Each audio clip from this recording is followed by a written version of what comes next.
Hello बच्चों, क्या हाल चाल है? कैसा चल रहा है आप लोग का पढ़ाई? चैप्टर 5 को आप लोग पूरा पढ़ रहे होंगे। पूरे टॉपिक को आप कवर जरूर करें। टॉपिक वाइज पढ़ते जाएं, कंटिन्यू क्रमशः पढ़ते जाएं तो आपको ज़्यादा समझ में आते जाएगा, है ना। आज के हमारे वीडियो का टॉपिक है चुंबकत्व का गॉस का नियम या गॉस का प्रमेय कह सकते हैं आप, है ना। इसके पहले हमने विद्युत के लिए गॉस का प्रमेय देखा था। विद्युत वाले पार्ट में गॉस का प्रमेय देखा था, बहुत इंपॉर्टेंट। फाई ई बराबर क्यू अपान एप्सिलॉन जीरो, ऐसा एक फार्मूला, है ना। पहले ही चैप्टर में गॉस का प्रमेय और उसके अनुप्रयोग वेरी इंपॉर्टेंट क्वेश्चन में से एक है, ये हम देखे थे।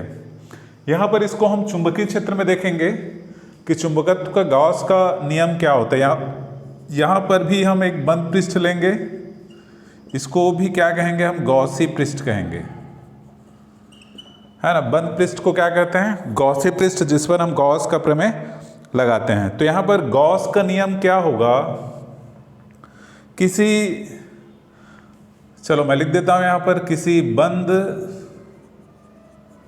पृष्ठ से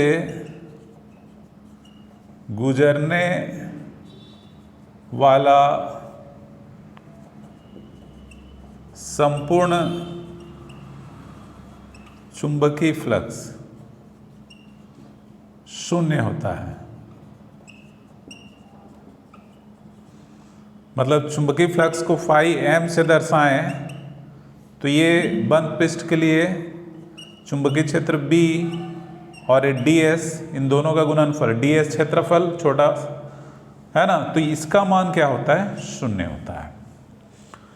मतलब किसी बंद पृष्ठ से गुजरने वाला संपूर्ण चुंबकीय फ्लक्स क्या होता है? शून्य होता है। इसको यहाँ पर एकदम कोई विशेष रूप से सिद्ध किया गया ऐसा नहीं है, या सिद्ध करने की आवश्यकता नहीं, ये होता है। इसका कारण यदि हम देखें, इसका कारण देखने के लिए, जैसे मान लो यहाँ पर हम एक बंद पृष्ठ एस लिए हुए हैं, ये एक बंद पृष्ठ है एस, है ना। एस एक बंद पृष्ठ है।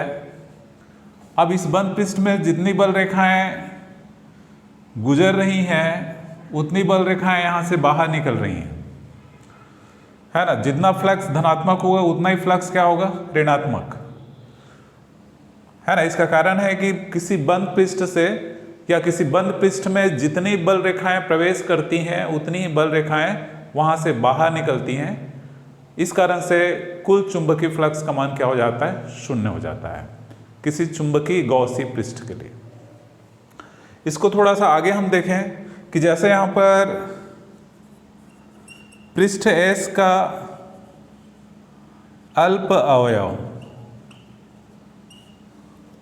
डेल एस, डेल एस एक छोटा सा भाग है इस सतह, है ना। ये सतह इस प्रकार है 3D, तो उस सतह पर डेल एस से गुजरने वाला फ्लक्स, चुंबकीय फ्लक्स, इसको डेल फाई एम लिखेंगे। ये होगा बी डॉट डेल एस,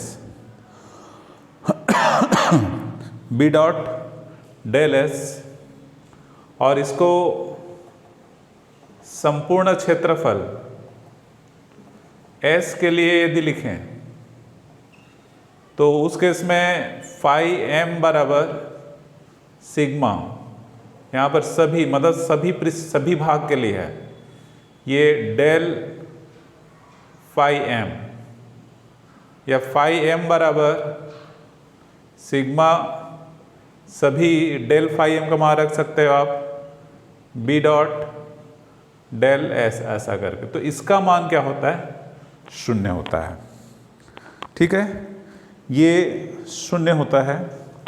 इसको समाकलन रूप में ले सकते हैं, है ना, अल्प क्षेत्रफल के लिए, है ना। यदि क्षेत्रफल अवयव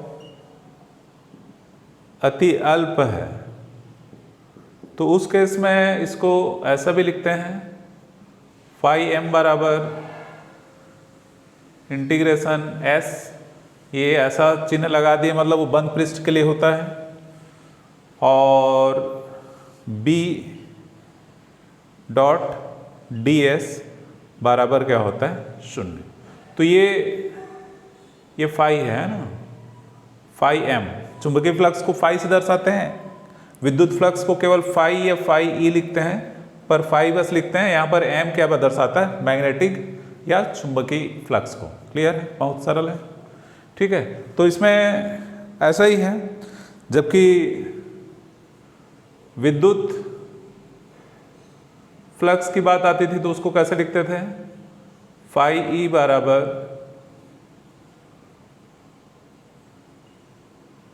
ई डॉट डी एस, जिसका मान Q अपान एप्सिलॉन 0, जहां Q क्या होता था, बंद पृष्ठ के अंदर का आवेश है ना, जो Q है वो बंद पृष्ठ के अंदर का आवेश। तो इस प्रकार यहां पर कुछ निष्कर्ष निकलता है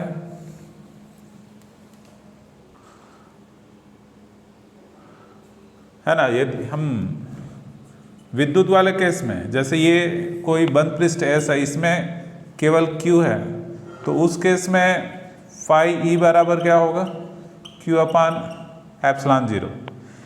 यदि Q बाहर हो जाता है तो इसके लिए फाई ई बराबर 0 हो जाता है। बंद पृष्ठ, आवेश बंद पृष्ठ के बाहर हो तो वो 0 हो जाता है। अब और केस क्या देखते हैं, इसके अंदर मान लो एक प्लस Q हो और एक माइनस Q। ठीक है, मतलब द्विध्रुव, विद्युत द्विध्रुव है, तो उस केस में भी कुल तीव्रता यहाँ पर क्या हो जाएगी, मतलब कुल फ्लक्स क्या हो जाता है, 0 हो जाता है ना। ये विद्युत वाले चैप्टर से कुछ है ना।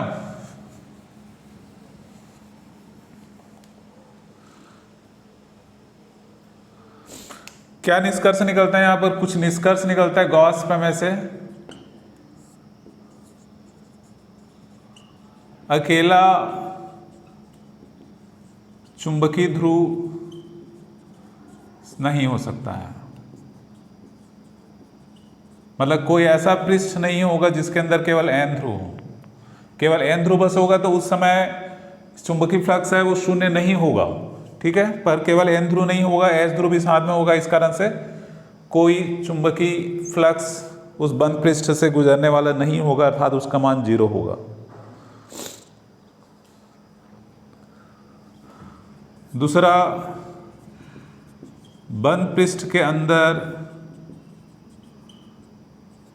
चुंबकीय क्षेत्र का कोई स्रोत नहीं होता है। ठीक है, और तीसरा, सरलतम चुंबकीय अवयव एक चुंबकीय द्विध्रुव होता है। सरलतम चुंबकीय अवयव मतलब क्षण चुंबक कहो या धारा लूप कहो या धारावाही कुंडली कहो या परिनालिका कहो, ये सब चुंबकीय द्विध्रुव की भांति व्यवहार करते हैं। ठीक है, ये गॉस प्रमेय में इतना ही है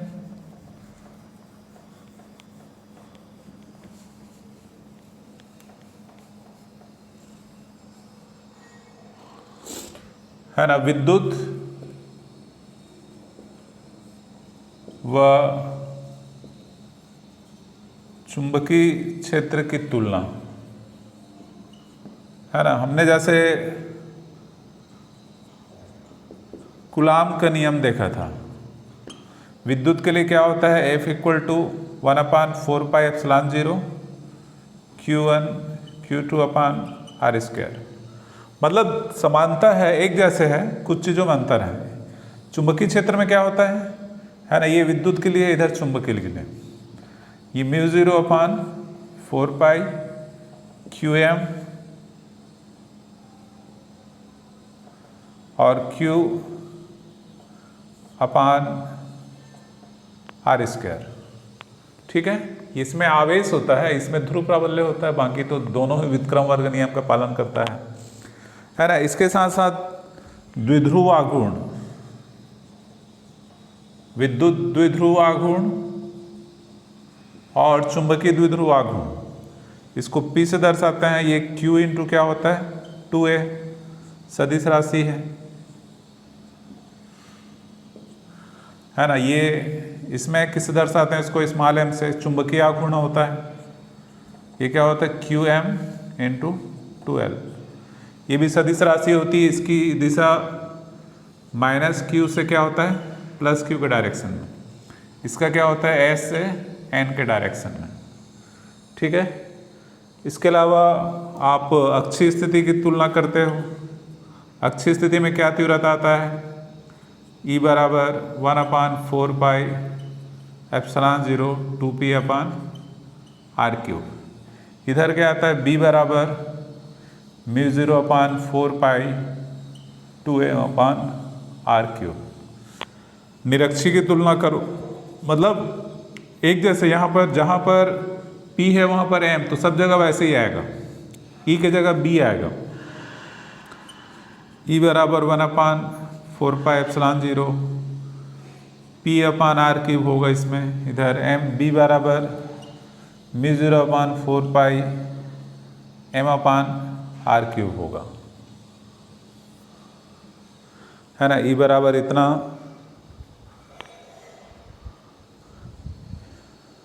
है ना। इसको सदिश रूप में भी लिख सकते हो आप E को ऐसे, तो ये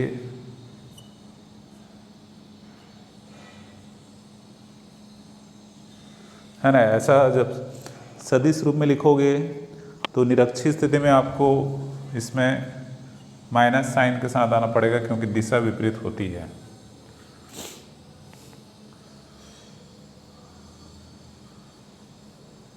निरक्षीय स्थिति में E और P की दिशा वहाँ पर विपरीत। और यहाँ पर बल आघूर्ण की बात करें, टाउ बराबर क्या होता है PE साइन थीटा। इधर क्या होता है टाउ बराबर MB साइन थीटा।